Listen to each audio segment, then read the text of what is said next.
फयाज साहब 4.5% ये ग्रोथ का टारगेट रखा गया है। इस दफ़ा भी ये टारगेट अचीव नहीं हो पाया, 3.6 का रखा गया था और 2.6 ही अचीव कर पाई है गवर्नमेंट। लेकिन इसके साथ साथ मुझे ये बताएं कि IMF की मुशावरत से ये बजट तैयार किया गया है। क्या आने वाले बजट में ऐसी इस्लाहात हैं कि मुल्क आगे बढ़ सके, और ख़ास तौर पर फयाज साहब गरीब आदमी के लिए इस बजट में क्या कुछ है, क्या आप समझते हैं? देखें, सबसे पहले तो इट्स वेरी इम्पॉर्टेंट, जैसे आरिफ हबीब साहब ने भी कहा कि ग्रोथ रेट जो है वो जो हमारा था वो अचीव नहीं हो सका। लेकिन मैं ये समझता हूँ कि हमें कंट्रोल करना पड़ेगा, हमें ये देखना होगा कि हमें क्या चाहिए। ये भी नहीं है कि हम अगर अनकंट्रोल ग्रोथ हमारा हो जाए और हम लोग वही पैनिक सिचुएशन हो जाए अगर इतनी ग्रोथ होती है और फिर हमें फॉरेन एक्सचेंज की शॉर्टेज हो जाती है, हम अगर इंडस्ट्रियल ग्रोथ में और आगे बढ़ जाते हैं, फिर मशीनरी और इंडस्ट्रियल रॉ मटेरियल, क्योंकि असल मसला ये है कि हमारा ज़्यादातर जो रॉ मटेरियल है वो इम्पोर्टेड होता है। तो अगर हम लोग इंडस्ट्रियल ग्रोथ की तरफ जाते हैं तो हमें इस बात को भी देखना होगा, या इस बात का गवर्नमेंट को फैसला करना होगा कि किस हद तक ग्रोथ लेके जानी है।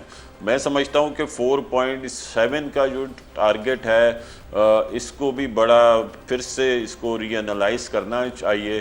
कि हमें इतना भी ग्रोथ पे आना है कि नहीं आना। तो ये सूरत हाल जो है कि ये कहीं ना हो जाए कि फिर से पैनिक सूरत हाल हो जाए और फिर वही हमारी आउटेज ऑफ फॉरेन एक्सचेंज हो जाए। इससे जो है ख़ास तौर पे FPCCI ने एक बहुत ही इसमें डिस्कशन हुई हमारी आपस में कि हमने फिर गवर्नमेंट को भी इसमें वो लूप में लिया कि आप हमें पहले तो ये क्लियर करें कि कितनी ग्रोथ उनको चाहिए उनको। तो जब वो हमें और जो बिज़नेस कम्युनिटी है या जो इंडस्ट्री है, मेरे ख्याल में उसको एक पेज पे होना चाहिए कि ऐसे नहीं कि इंडस्ट्री की अपने कारोबार के एक्सपेंशन पे जा रहा है और गवर्नमेंट के पास उसको फैसिलिटेट करने के लिए वो इंफ्रास्ट्रक्चर मौजूद नहीं है। तो इट्स वेरी इम्पॉर्टेंट। अगला बजट जो जाहिर बात है, ये सारे जो आप लोगों ने शकील साहब ने पहले भी कहा कि पूरी IMF की मशावरत से ये बनाया गया है।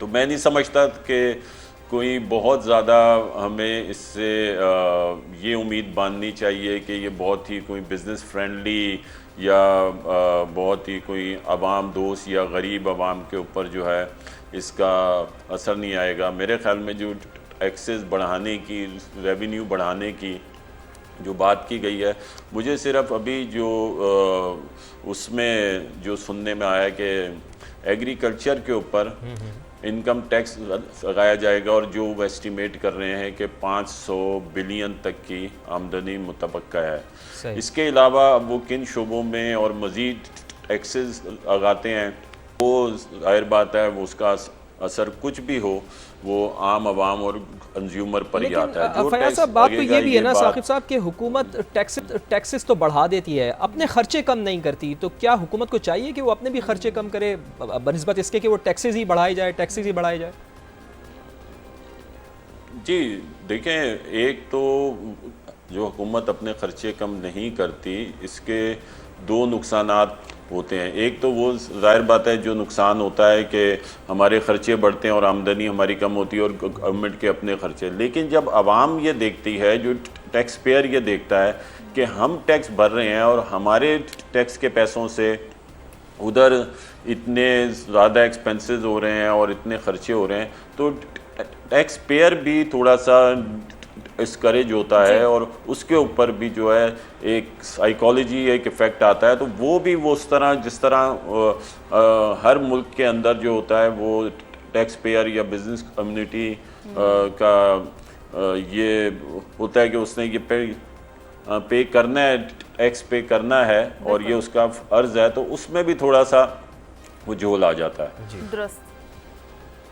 वही आपकी वाली बात है ना साकिब साहब के, जैसे कि आपने पहले भी कहा था अपनी गुफ्तगू में कि जी बिजनेस कम्युनिटी का सेम पेज पर होना बहुत ज़रूरी है। आरिफ हबीब साहब, मैं अपने कॉली की बात को आगे लेकर बढ़ूंगी, चाहेंगे कि आप उस पर भी कमेंट करें कि हुकूमत का ज़रूरत इस बात की है कि वो अपने खर्चे कम करे तो टैक्स पेयर का जो कॉन्फिडेंस है वो और बढ़ता है। अब और साथ साथ जैसे कि साकिब साहब ने बात की थी ना कि बिजनेस कम्युनिटी का एक पेज पर होना बहुत ज़रूरी है, आप क्या समझते हैं बिजनेस कम्युनिटी का एतमाद इस बजट के बाद कितना बढ़ जाएगा, या इस हवाले से आप लोग के हवाले से क्या तजावीज़ हैं जो कि बिजनेस कम्युनिटी हुकूमत को दे रही है? आई थिंक बड़ा एक्टिवली जो एफपीसीसीआई है वो गवर्नमेंट के साथ एक्टिवली इंगेज रहती है और उनको बहुत ही कीमती मशवरे जो है वो प्रेजेंट करते हैं और कंटिन्यूसली उनके साथ जो है उनकी मीटिंग्स वगैरह चलती रहती है। तो वहाँ आई बिलीव कि डेफिनेटली जो पॉलिसी मेकर्स हैं उसको वो अहमियत देंगे और उनके मशवरों पर जो है वो अमल करेंगे। देखिए, अब दो तरीके हैं। एक तो पाकिस्तान जो जिस सिचुएशन से गुजर रहा था और उसमें मेनली उनको इश्यूज थे, प्रॉब्लम थे, मैक्रो इकोनॉमिक इंस्टेबिलिटी थी। हमारे रिजर्व जो है कंटिन्यूसली गिर रहे थे और इस नहज पे पहुंच गए थे कि हम डिफॉल्ट का जो है खतरे पे पहुंच गए थे और फिर हमारा रुपया तेजी से जो है गिर रहा था, इन्फ्लेशन बहुत जो है वो बढ़ गया था। तो ये सारे जो मेजर्स थे तो उसकी वजह से लोगों के लिए भी जो है मुश्किलात थी जब इन्फ्लेशन इतना तेजी से जो है वो बढ़ रहा था। तो अब IMF के प्रोग्राम में आने के बाद अल्हम्दुलिल्लाह ये सब चीज़ों में जो है वो बेहतरी आई है। तो अब जबकि हम ये कहते हैं कि हमने मैक्रो इकोनॉमिक स्टेबिलिटी हासिल कर ली है, तो अब डेफिनेटली जो नेक्स्ट स्टेप है वो ये है कि हम ग्रोथ जो है वो हासिल करें और ग्रोथ जो है वो मेजर्ड ग्रोथ है। मेजर्ड ग्रोथ का मतलब ये है कि पास्ट में हमने ऐसे पीरियड देखे हैं कि जब ग्रोथ बढ़ी है तो हमारा करंट अकाउंट डेफिसिट बढ़ा है, और ऐसे पीरियड देखे हैं कि ग्रोथ बढ़ी है बट हमारा करंट अकाउंट डेफिसिट नहीं बढ़ा।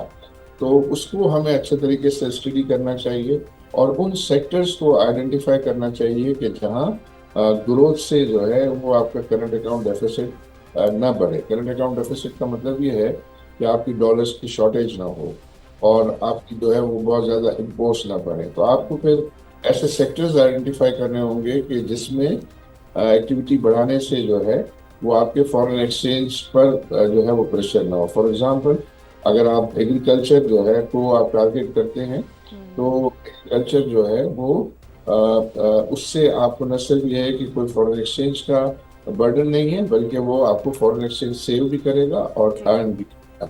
इसी तरह आईटी सेक्टर है, आईटी सेक्टर में भी आप फॉरेन एक्सचेंज कमाते हैं और ये दोनों सेक्टर जो है वो ऐसे हैं कि जो आपको बहुत रोजगार फराहम करते हैं। सही। और तीसरा जो सेक्टर है वो कंस्ट्रक्शन का है।